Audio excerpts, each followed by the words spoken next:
Hello, আসসালামু আলাইকুম বন্ধুরা, সবাই কেমন আছেন? আশা করি নিশ্চয়ই অনেক ভালো। ইব্রাহিম 365 ইউটিউব চ্যানেলের পক্ষ থেকে সবাইকে স্বাগতম। সাথে আছি আমি জিএম ইব্রাহিম হোসেন মজিদ। তো বন্ধুরা, আজকের এই ভিডিওতে আমি আপনাদেরকে প্র্যাকটিক্যালভাবে দেখাবো, যদি আপনার বিকাশ অ্যাকাউন্টে কেউ অভিযোগ করে বা রিপোর্ট করে এবং সেই কারণে আপনার বিকাশ অ্যাকাউন্টে যদি কোনো সমস্যা হয় বা টাকা আটকে থাকে, তাহলে ঘরে বসে খুব সহজেই কিভাবে সেটা সমাধান করবেন। অনেকে এই সমস্যায় পড়েন কিন্তু সঠিক নিয়ম না জানার কারণে ভোগান্তিতে পড়তে হয়। তাই আজকের এই ভিডিওতে আমি স্টেপ বাই স্টেপ পুরো প্রসেস দেখাবো, যেন আপনারা খুব সহজেই নিজের সমস্যার সমাধান করতে পারেন। ভিডিওটি শুরু থেকে শেষ পর্যন্ত মনোযোগ দিয়ে দেখবেন, তাহলে পুরো বিষয়টি পরিষ্কারভাবে বুঝতে পারবেন। তো চলুন ভিডিওটি শুরু করা যাক। তো বন্ধুরা, প্রথমে হচ্ছে আমাদেরকে যে কোনো একটা ব্রাউজারে যেতে হবে। তো এটা আমরা মোবাইল দিয়েও যেতে পারি বা পিসি ল্যাপটপ দিয়েও করতে পারবো। তো প্রথমে হচ্ছে আমরা যে কোনো একটা ব্রাউজারে গেলাম, যাওয়ার পরে এখানে লিখব বিকাশ লাইভ, এখানে লিখব বিকাশ লাইভ চ্যাট। তো এটা লেখার পরে আমরা ইন্টার করে দিব। ইন্টার করে দেওয়ার পরে সর্বপ্রথম যে ওয়েবসাইটটা আসবে, আমরা এই ওয়েবসাইটটাতে ক্লিক করব।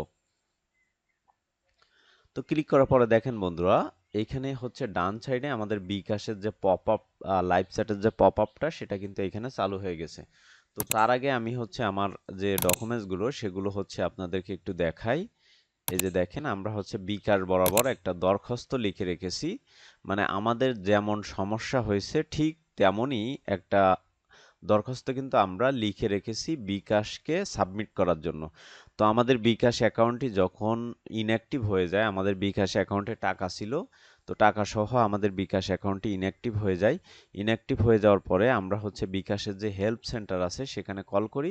কল করলে তারা বলে যে আমাদেরকে লাইভ চ্যাটের মাধ্যমে একটা অভিযোগ এবং আমাদের ডকুমেন্ট জমা দিতে। ঠিক আছে? তো আমরা হচ্ছে একটা অভিযোগ, আমরা হচ্ছে এইখানে বা দরখাস্ত যাই বলেন না কেন, আমরা সুন্দর করে লিখে রেখেছি। ঠিক আছে? এই যে দেখেন, আমরা দরখাস্তটা লিখে রেখেছি এবং আমাদের যে ডকুমেন্টস, আমাদের যে বিকাশ অ্যাকাউন্ট যার যে হোল্ডার, তার ডকুমেন্টস আইডি কার্ডের ফার্স্ট সেকেন্ড পার্ট এখানে কিন্তু করে রেখেছি। ঠিক আছে? তো এখানে দেখেন, আমরা যখন লাইভ চ্যাট করব, তখন এখান থেকে আমরা বাংলা সিলেক্ট করব, কাস্টমার সার্ভিস সিলেক্ট করব, তারপর হচ্ছে এখান থেকে হ্যাঁ সিলেক্ট করব। এখান এখানে হচ্ছে আমাদের নামটা হচ্ছে দিব। এই যে দেখেন, নামটা দিলাম। তো দেওয়ার পরে আমাদের নাম্বারটা হচ্ছে এখানে দিব। তো দেওয়ার পরে এখান থেকে সেন্ড অপশানে ক্লিক করব। এখানে বলতেছে, প্রিয় গ্রাহক, সকল কাস্টমার সার্ভিস প্রতিনিধি এই মুহূর্তে ব্যস্ত আছেন। কিছুক্ষণের মধ্যে আপনার চ্যাটটি একজন প্রতিনিধির কাছে ট্রান্সফার করা হবে। অনুগ্রহ করে অপেক্ষা করুন। তো বন্ধুরা, এখানে হচ্ছে আমরা অপেক্ষা করব, কারণ এখানে একজন কাস্টমার কেয়ারের একজন প্রতিনিধি আমাদের সাথে লাইভ চ্যাট করবে। তো এখানে আপনি যেটি করবেন, আপনি হচ্ছে তাদের সাথে কথা বলবেন যে আমি হচ্ছে আমার বিকাশ অ্যাকাউন্টটি এই হচ্ছে ইনঅ্যাক্টিভ হয়ে গেছে বা সমস্যা হয়ে গেছে। আমার বিকাশ অ্যাকাউন্টে এত টাকা ছিল। তো আমি হচ্ছে আপনাদের কাস্টমার সার্ভিসে কাস্টমার কেয়ারে কল দিছিলাম। তো তারা আমাকে বলল যে লাইভ চ্যাটের মাধ্যমে আমার যে দরখাস্ত এবং আমার ডকুমেন্ট জমা দিতে।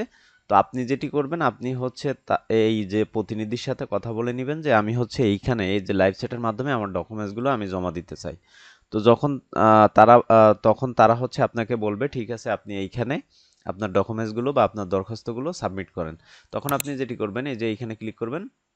এইখানে ক্লিক করার পরে এখানে দেখবেন যে অ্যাটাচ ফাইল লেখা আসবে। ওইখান থেকে হচ্ছে আপনার যে দরখাস্ত আছে সেই দরখাস্তটা আপনি এখানে আপলোড করে দিবেন এবং আপনার যে ডকুমেন্টস থাকবে ফার্স্ট সেকেন্ড পার্ট আপনি হচ্ছে আপলোড করে দিবেন।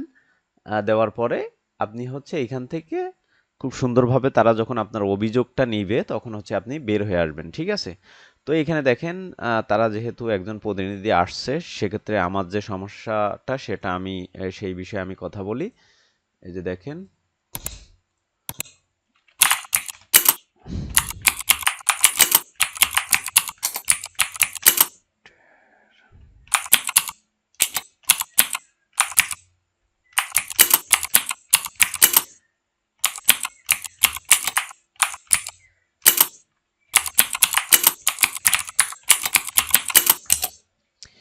এখানে হচ্ছে দেখেন আমি আমার এই বিকাশ অ্যাকাউন্টের সমস্যার জন্য আমি হচ্ছে তাদেরকে অনেক আগেই আমার ডকুমেন্টস বা আমার দরখাস্ত জমা দিয়েছি, কিন্তু তারা এখনো আমাকে কল করেনি। আমি সেই বিষয়টা তাদেরকে লিখে দিছি, ঠিক আছে?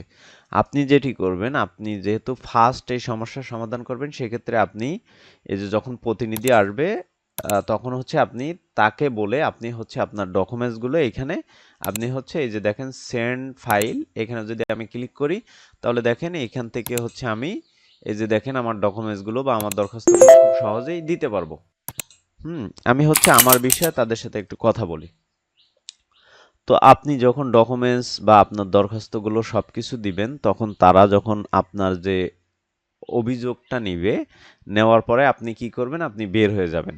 বের হয়ে যাওয়ার পরে কি হবে? ৩ থেকে ৭ কর্মদিবসের মধ্যে আপনার কাছে তারা বিকাশ থেকে কল দেওয়া হবে। কল দেওয়ার পরে আপনার কাছে বিস্তারিত শুনবে। শোনার পরে আপনার বিকাশ অ্যাকাউন্টটি তারা সমাধান করে দিবে ইনশাল্লাহ। ঠিক আছে? তো বন্ধুরা, আশা করি বুঝতে পারছেন। তো এই ছিল আমাদের আজকের টিউটোরিয়াল। আমাদের ভিডিওটি যদি ভালো লেগে থাকে অবশ্যই লাইক, কমেন্ট, শেয়ার করবেন। পাশে থাকা বেল আইকনটি অবশ্যই ক্লিক করে রাখবেন।